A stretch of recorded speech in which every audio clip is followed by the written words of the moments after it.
If you're just going into college this year, I don't know whether to congratulate you or apologize.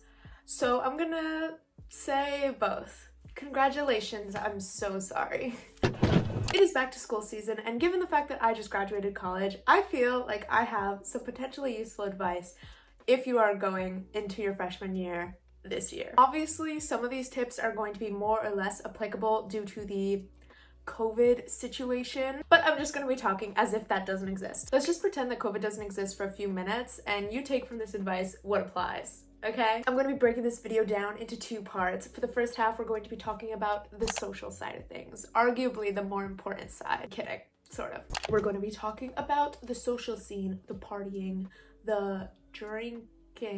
I'm going to talk about it in sort of vague terms because by no means am I recommending underage drinking. I am 21, okay? So YouTube, don't flag me. I'm not recommending drinking, okay? The second half of the video, we're going to delve into school. Mistakes I made, things I would recommend, things I did right, because I didn't fail on all fronts, okay? Just most of them.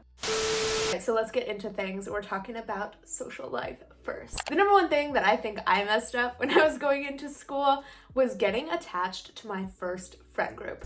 It is so easy when you're going into your freshman year to want to cling to literally whoever you can. And that's super natural because as soon as you find your first friends, you're just like, oh my God, I have friends. There's such a fear that you're not gonna find people that like literally anyone could stroll up and like take you under their wing. Where I went wrong and where things get a little messy. If you just plunge headfirst into one specific friend group, if you're like inseparable with this one group of people right away, you don't even really give yourself a shot to meet other people, it can totally stunt you socially because you really want to like reach out and find friends in your major, in your classes, people that are like totally unrelated to you. You want to find lots of like individuals that you can really bond with. But if you're just stuck with one group, you're majorly cutting off any other opportunities. And if things go sour with those friends, which they might because you mainly just became friends with them because you needed people and didn't really think it through necessarily. If things go sour with those friends, you no longer have any prospects. You could feel stuck with them if they're toxic. Chances are the first people you meet are not going to be your long-term college friends. Do not go too hard with your first friend group. They're not going to stick around. Sorry, that's a little aggressive. Anyway, don't date right away. I will wear this into the ground. I made this mistake too, so I'm self-roasting here as well, and I understand the temptation. It's a whole new pool of people. It's so exciting. You have freedom. You're maybe going out. You're meeting people. It is so tempting to get into a relationship your freshman year, especially if you feel like you're socially isolated or you don't have your people yet. It can be so much easier just to like get into a relationship, spend all your time with that one person, but don't do it. First of all, because you don't know people very well right away, you should really wait until I think you have a better gauge on what type of people you want to gravitate towards for dating. You have like some experience with different people, but also, and this leads into my next tip, you don't want to build your social life around a boy. I've seen this happen way too frequently where people start dating very early into college and their entire friend group is formed around that relationship. And then when they break up with that person later, which tends to happen, their whole friend group falls apart or they don't have people anymore because they built their friends around their relationship. Let's say you do happen to find like the perfect boy and you're not just blinded by your newfound freedom and the fact that he's cute. Be very careful that you're not just like jumping in too fast. But if you do actually find a boy that's good, make sure you have friends outside of that relationship that are not tied to the person you're dating. Don't just make your whole social life him and his friends. Don't build a friend group together and not speak to anyone else, because if you do break up, your social life is going to go down the drain and you're gonna feel so alone. And the last thing you want to do is stick in a relationship just because you feel like your social life depends on it. Take it from personal experience, okay? This one is sort of partying related. If you're going to go hard, wait until you have a core group of people with you first, okay? Do not go hard the first weekend when you just have acquaintances for several reasons. You want to make sure you have people that will actually take care of you. God forbid something were to go terribly wrong, losing your senses, whatever's going on, okay? I don't know. I'm not judging. When you're still just meeting everyone and you don't really know who's a real friend, who's reliable, you don't want to be going that hard right away because you never know, and you always want to feel safe, protected. I would just recommend wait until you feel like you have trustworthy people in your life who you know will take care of you, who will watch out for you before you do go that hard. I can't tell you how many times I saw people getting sick, falling over. One girl literally, it's a little intense, but I was at a party and she had a bottle in her hand and she went to put it in her mouth and half her tooth came off into her mouth. And she like didn't really have anyone around her, like no one was watching her. And it was like one of the first weekends of the year. You don't want to find yourself in that situation where you're not able to take care of yourself, and also you're not close enough to people yet to have people that are willing to take care of you. You're trying to make your first impressions with people, form the beginning of bonds. You don't want to be super messy and irrational because you're laying down the foundations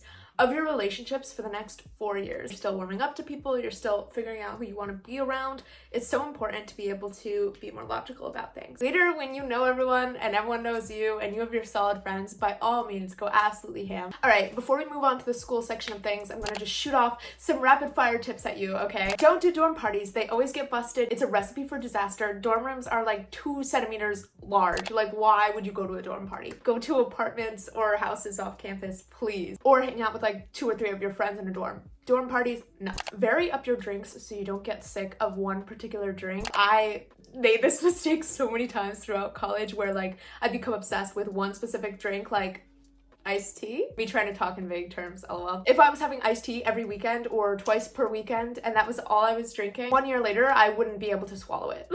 Like your body can just get so sick of things, especially if you have a bad experience one night with it. So I would just make sure you're varying things up from day to day. Form good routines ASAP. The routines you make right away in this new environment are going to set the tone for how you live throughout your entire college experience. Going to the gym, if that's something you want to do. Where you're eating, how often you're eating. Are you snacking like at the snack bar at 12 a.m. every night? Those routines that you set up your freshman year will last. So the earlier you can get into good ones, the better. All right, let's get into the school side of things. I want to have some matcha. Number 1. Sleep does matter, and college culture is so toxic and will try to tell you that it doesn't.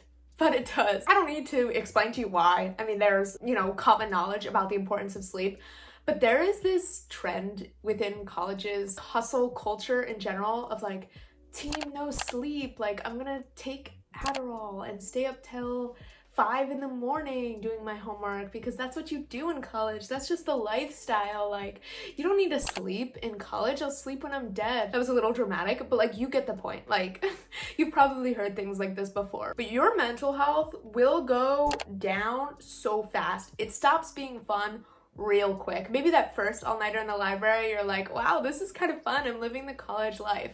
But by the 3rd time, when you're falling asleep on the table, you're just gonna be like, I shouldn't have done this. So be real with yourself about how much time you need for your work. Be smart about when you're selecting to socialize, and do not save all your work for the middle of the night. If you're anything like me, my body can't handle no sleep. Some people can go through it like a champ and it doesn't affect them, but most people are not like that. Most people, it will affect you. It will bite you in the butt the next day, and it's honestly just not worth it 99% of the time. Obviously, there's some schools, some majors that are so difficult that you might not have a choice, and that's different. But if you do have a choice, don't fall prey to that narrative, okay? The next one, and this is maybe a little controversial and not what most people would tell you, but this is me speaking to former me who was like a book smart overachiever, took classes way too seriously, took school way too seriously, and honestly, I feel like I missed out on a lot of my college experience, my high school experience, because I was too focused on my classes. So this is for former me and for anyone else who has this same overachieving gene. Be real with yourself about how much your classes matter. At the end of the day, all of your classes are going to be combined into one single number, your GPA, which is one line on your resume, okay? And it might be different if you're trying to get into grad school. Realistically, your mental health, your experiences are so much more important than a 0.01 difference on that GPA. So you just gotta be real with yourself. It all boils down to a number, and that nitty-gritty one assignment, one test doesn't matter in the big picture. Sort of piggybacking off of that, extracurriculars over classes any day. It matters so much more. And again, if you're trying to be a doctor, this might not be the case, all right? But for a lot of majors, and especially if you're not really planning to go to grad school, your experience, your clubs, your internships, your freelance work, the businesses you're setting up, whatever it is that you do outside of school towards your career matters so much more than, again, your classes, which get reduced to one tiny, tiny, tiny little line on your resume, okay? 90% of your energy is going into your GPA, which is this small on your resume, and some people don't even put on their resume. Why would you do that when the other side of your resume is paragraphs of your experience? Like, focus on that. That's what employers care about. Everyone probably has a similar GPA. It's not that that's getting you a job, okay? Again, this is career dependent, but for the most part. Okay, rapid fire school edition. Let's go. Form good relationships with your teachers. So important. They can help you get opportunities down the line, and it's also just a good resource to have. Get involved early. You want to get into the clubs, into the extracurriculars right away when everyone is new versus trying to join 2 years later when you know nothing and everyone else has been in the club for 2 years. Going off of that, join everything. Try everything, and then you can drop things later. All right, I wish you guys the best of luck. This is my cold hard truth, my tips, my experiences.